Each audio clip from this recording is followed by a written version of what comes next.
I kind of got a little bit sidetracked because you got me. You started talking about the carts and the Briggs, and um, I kind of got a little bit sidetracked on you.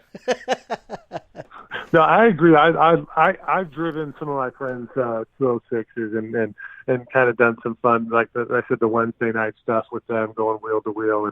And you're right. Like I used to say, like that you have so much more time between the corners to kind of let your hands relax a little bit. And I said, but every time you reach the corner, it's back on, and you got to be doing it right. And when you're racing them, like you said, you're two, three corners ahead, thinking about that pass up further in the second sector, and then that's kind of what is fun about it. And I watch those guys and the ones that drive the bricks carts so well, and they just don't even move the wheel hardly, and that's what I watch from. I go, that's why they're fast. That wheel is hardly even turning either way. They just are so smooth out there.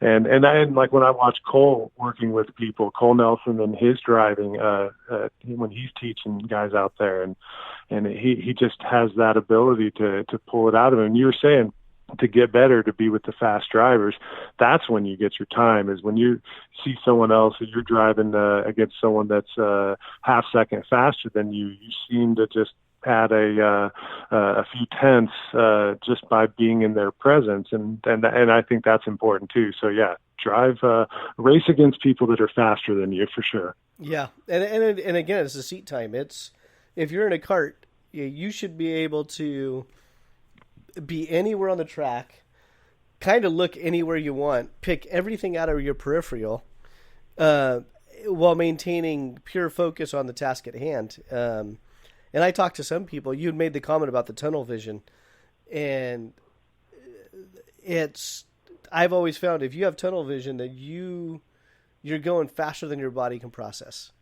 and it's Right, taking that step right. back to There's too slow much it input. down. Yeah, taking that step to slow everything down. It's like, okay, well, now I feel slower, but then you look at the micron, it's like, wow, I just dropped 3/10. Right. No, I mean that was one of those things that took me a long time to learn, is that to go fast you need to relax.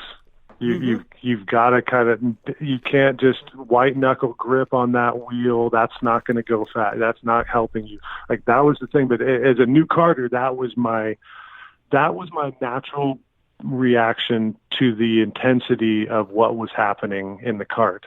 My body had never done anything like that. I'd never experienced it. I didn't know how to process it. So what is my kind of fight or flight response? Grab that wheel with everything you got, hold on tight, tense your whole body up, going through the corners, really just kind of firm and tight. Like, nope, I had to learn after a while that, number one, you can't go through a whole race day, 3 heats in a main, and doing that, you're going to wear yourself out. And also you're not going to be fast. So being relaxed in the car actually makes you go faster, I learned.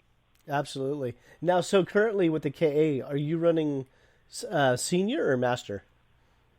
Master. I'm a big guy. I mean, like I said, I wanted to race as a kid, but I was at 14 years old, already pretty much 6'2" and 180 pounds. So I was a big guy. So I'm 6'5" and a little over 200 pounds, and definitely running, barely making the 390 weigh in for the masters class. But that's all um, right. I mean, all of us but you're guys having are in our fun. club that are racing. Yeah, no, we're all fine. I mean, and I'm not fast enough to be worrying about a few pounds here or there, because guys that are weighing in at 405 are still faster than me in the club. So I still got a ways to go. You know, that's a great point that you bring up, and I have a pet peeve about that. Um, Over the years, I've met some drivers that were just, from a karting standpoint, just monsters. Just they needed a football or a basketball or some other sport, not karting, because karting is designed for a guy like me that's 5'7", maybe 140. I'm not 140 anymore, but that's what karting's for. Right. And I would see these monsters, Josh Garwood in NorCal, Travis Irving in SoCal. These guys could literally bend a cart in half. Like they would just taco a cart just because they were big dudes.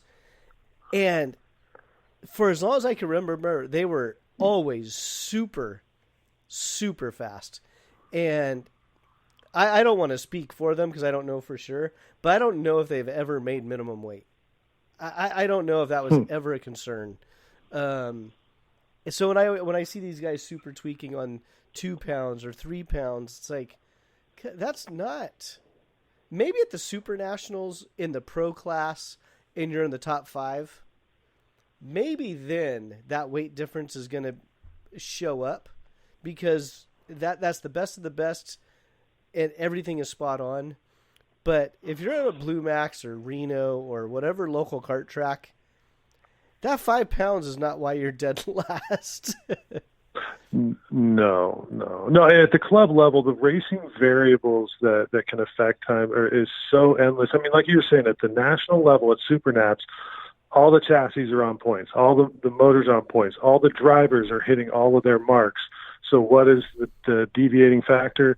Well, 2 pounds. Okay, that's that 10th or 100th that made it so this guy qualified 7th instead of 12th. I remember watching Supernats, and the numbers are just crazy with how many drivers and how precise everything has to be. But at our club level, I know I'm not hitting every corner in my mark right every time. I know that, I know I'm not setting my gearing up every time to be perfect. So there's so many variables that I'm not getting right that why would I worry about my weight? So you're right. There's just too much other things that you could be worrying about and just forget about the weight. Yeah. And that's exactly what club racing is for. That's where you're supposed to learn all this stuff. It's like, okay, club racing, let's take the big chunks of the learning curve out at the club level. Right. And then typically, how many guys do you have in your class? Well, for KA, if we have a good day, we have 6. So, okay. I mean, we're happy if we get 3 or 4, but on good days, we've had 6. And are all, 3 to 6 of you fairly close in times? Yeah, and that's why, I mean, as you know, the KA, when you've got all drivers that are pretty close, the racing is great. That the motor just is, the parity is really well. So all of us are within 2 to 3/10 of a second, and give or take. And so, I mean, the racing is pretty good. Oh, okay. And then how about But our 206 stuff is really good. The which stuff? The 206 classes are where we're hit or miss on the shifters. We could, on one race day, have 10, 12 shifters just show up, and it's an amazing shifter racing day. And others, we have 3 or 4, and it's still fun, but not the same. Yeah. But pretty consistently, we get good 206 turnouts. We have a lot of good 206 racers here.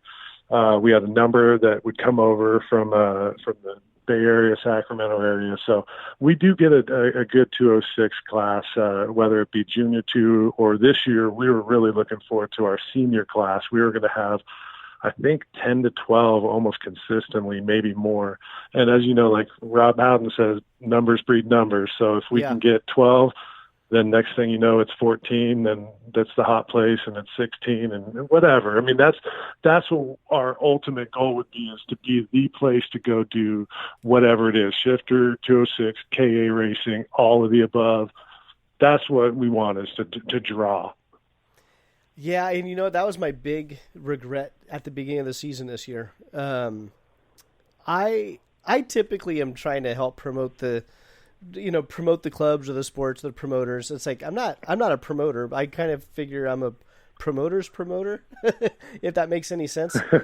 And yeah. I think it's important that people go to the track. And I was talking to Andy Saisman on Monday, and he made the comment, he goes, now that we're going through some trying times with racing and karting and just, I'm making it very micro. I'm not making it the big national scene. Just on a very micro level, the industry is going to go through some trying times.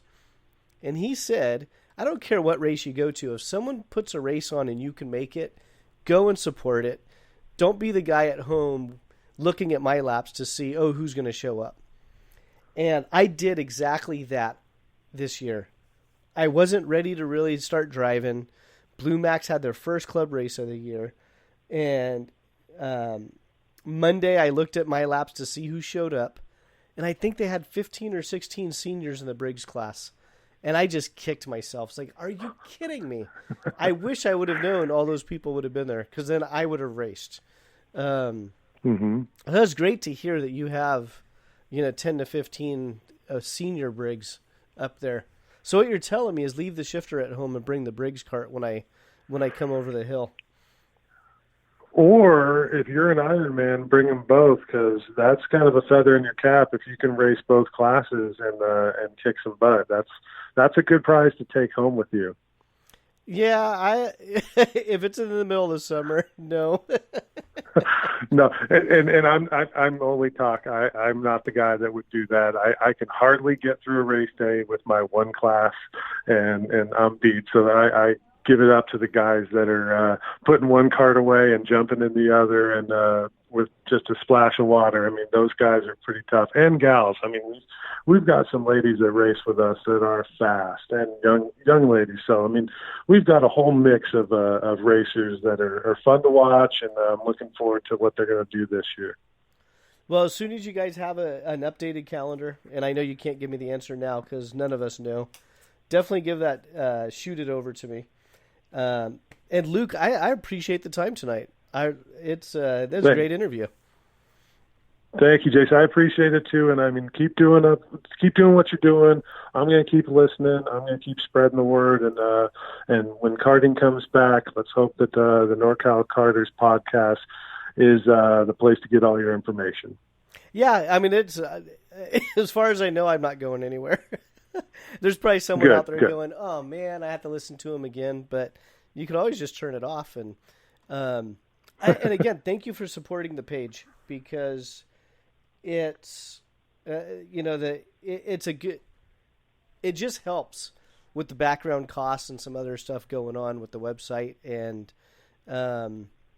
from day one, I've always been very against having banners and ads and flash advertising on the website. I didn't want it to be that type of a site. I really wanted it to be information, which evolved into the race dates, etc.